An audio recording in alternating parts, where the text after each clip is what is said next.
नमस्कार दोस्तों, स्वागत है आपका हजारीबाग आई केयर एंड लेजर सेंटर में।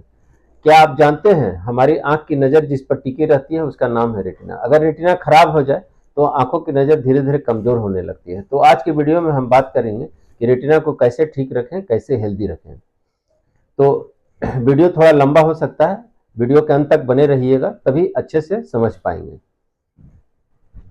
रेटिना हमारी आंख के अंदर की इनर मोस्ट लेयर है। जैसा कि आप इस में देख सकते हैं, रेटिना आंख की इनर मोस्ट लेयर है जो न्यूरॉन्स या नर्व सेल्स का बना होता है, जो लाइट इंपल्स को कलेक्ट करके ऑप्टिक नर्व के थ्रू ब्रेन तक भेजने का काम करती है, तभी हम लोग देख पाते हैं।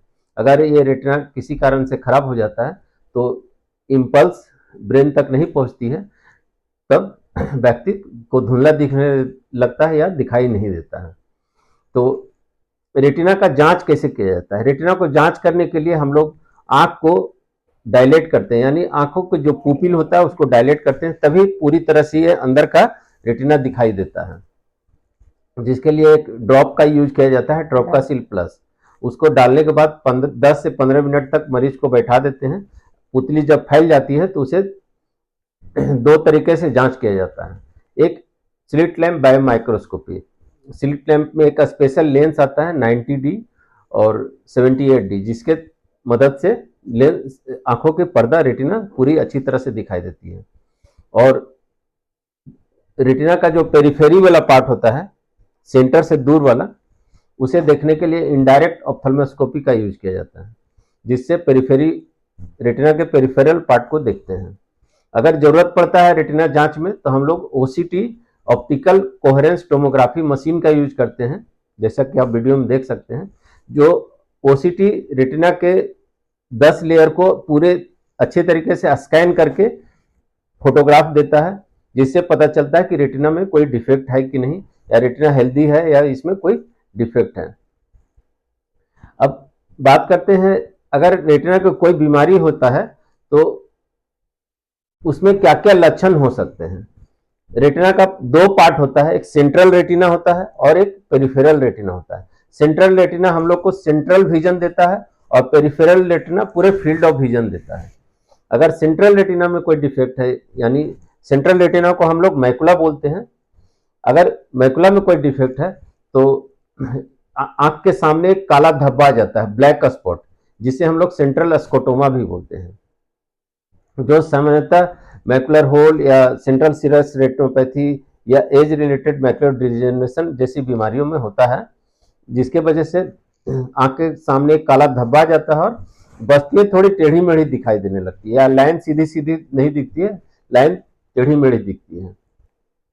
और हम लोग के रेटिना के आगे एक विट्रियस जेली होता है, अगर उसमें कुछ ओपेसिटी आ जाता है तो फ्लोटर्स दिखते हैं, जैसे मक्खी के जैसा जैसा कुछ काला काला उड़ता हुआ सामने आंखों के सामने दिखाई देता है। इसमें फ्लैशेज ऑफ लाइट दिखाई देता है, लाइट नहीं रहता फिर भी लगता है कुछ बिजली जैसी चमक आ रही है।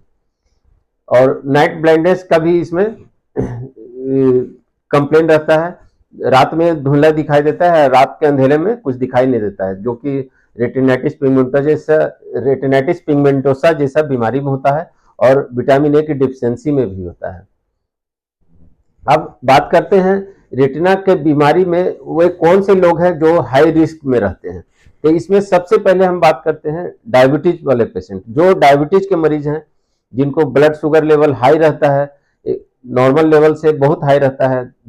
नॉर्मल लेवल हम लोग का ब्लड शुगर पोस्ट प्रेंडियल में 160-70 मिलीग्राम होता है, लेकिन उससे ज़्यादा 200 से ऊपर या 250, 300, 400 जिनका ब्लड शुगर लेवल रहता है, वो बहुत हाई रिस्क में रहते हैं। रेटिना में जो खून की नली होती है पतली पतली, उस कमजोर होने लगती है और वहां से खून का रिसाव होने लगता है, जिसे ब्लीडिंग बोलते हैं, dot blot haemorrhage, flame shaped haemorrhage या रेटिनल हेमरेज, जिसके वजह से रेटिना में स्वेलिंग हो जाता है और जिसके वजह से रोशनी धुंधला हो जाती है। तो डायबिटीज वाले पेशेंट इसमें बहुत हाई रिस्क जोन में रहते हैं। दूसरा ग्रुप आता है हाई मायोपिया, जिनका चश्मे का नंबर 7 डायप्टर, 6 डायप्टर, 8 डायप्टर या 6 डायप्टर से ज्यादा होता है, वो हाई रिस्क में आते हैं। हाई मायोपिया वाले पेशेंट में रेटिना के पेरिफेरी में लैटिस डिजनरेशन होता है, रेटिना का कुछ पार्ट वहां कमजोर हो जाता है, जहां से एक टीयर ऑफ ब्रेक होने का चांसेस रहता है। तो वो हाई माइपिक वाले हाई रिस्क में है रेटिना की बीमारी के, और हाई ब्लड प्रेशर जिसमें हाइपरटेंसिव रेटिनोपैथी होता है, इसमें भी खून की जो पतली पतली नलियां होती है वो कमजोर हो जाती है, वहां से ब्लीडिंग होने का चांस रहता है और एक्जुडेट्स आने का चांस रहता है, और जो आंखों की जो नस होती है उसमें भी इडीमा होने का चांस रहता है। तो हाइपरटेंशन वाला पेशेंट, और जो स्मोकर्स रहते हैं, जो स्मोकिंग ज्यादा करते हैं, उसमें भी ज्यादा रिस्क रहता है रेटिना डैमेज होने का, क्योंकि स्मोकिंग जो है ना ऑक्सीडेशन प्रोसेस को बढ़ा देता है, और रेटिना के सेल्स में ऑक्सीडेशन प्रोसेस चलते रहता है, जिसके वजह से रेटिना का सेल्स डैमेज होने का चांसेस ज्यादा रहता है। जो 60 साल से ऊपर के व्यक्ति हैं उनमें भी रेटिना का बीमारी आने का चांसेस बहुत ज्यादा रहता है, जैसे एज रिलेटेड मैकुलर डिजनरेशन होने का चांसेस रहता है, जो कि रेटिना की बीमारी आने से रोशनी घट जाती है, और रेटिना का चोट लगने की वजह से भी बहुत रिस्क रहता है रेटिना खराब होने का। तो इसलिए अब आगे बात करते हैं कि क्या क्या करें जिससे, या खाने में क्या लें जिससे रेटिना हेल्दी रहे, स्वस्थ रहे। तो इसमें सबसे पहले बात करते हैं डाइट के बारे में। रेटिना के सेल्स में ऑक्सीडेशन चलते रहता है, जो रेटिना के सेल्स को डैमेज करता है, जो न्यूरॉन्स का रहता है, वो ऑक्सीडेशन प्रोसेस को रोकने के लिए या उसको प्रोग्रेशन को स्लो करने के लिए एंटीऑक्सीडेंट जरूरी है। तो एंटीऑक्सीडेंट हम लोग को चाहिए ल्यूटिन और जियाजेंथिन के रूप में जो होता है, जो कि रेटिना के सेल्स को ऑक्सीडेशन से बचाता है।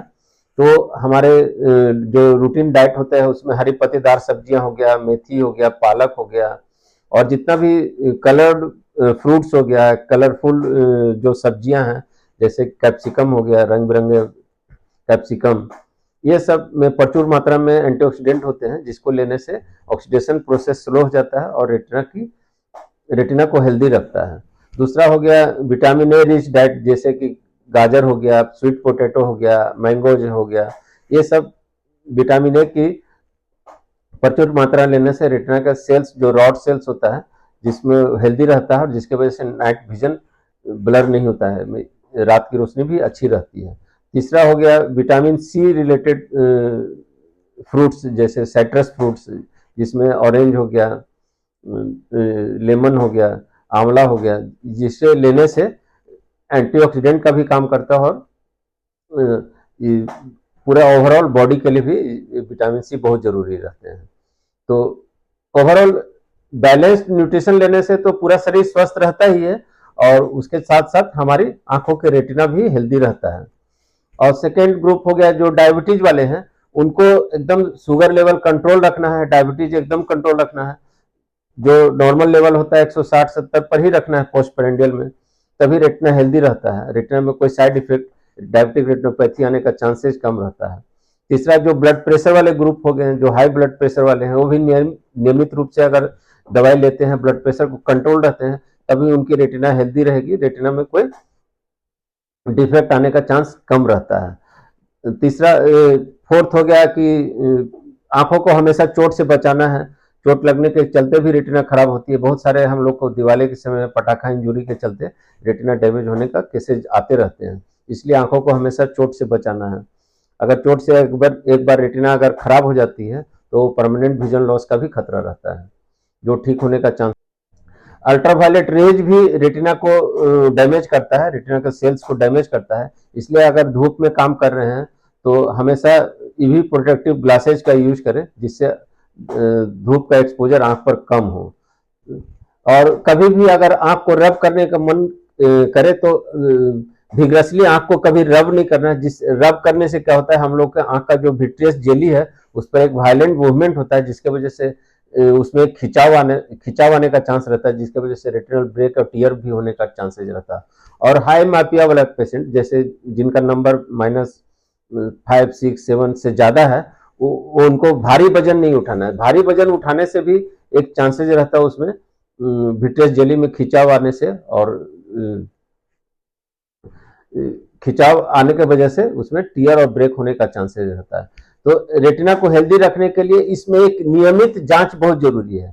साल में एक बार पूरे तरह से डायलेट करके पूरी रेटिना को जांच करना जरूरी है कि अर्ली डिटेक्शन से उसका प्रोग्रेशन को रोक सकते हैं, अर्ली डिटेक्शन से उसका सही समय पर इलाज करने से रोशनी को बचाया जा सकता है।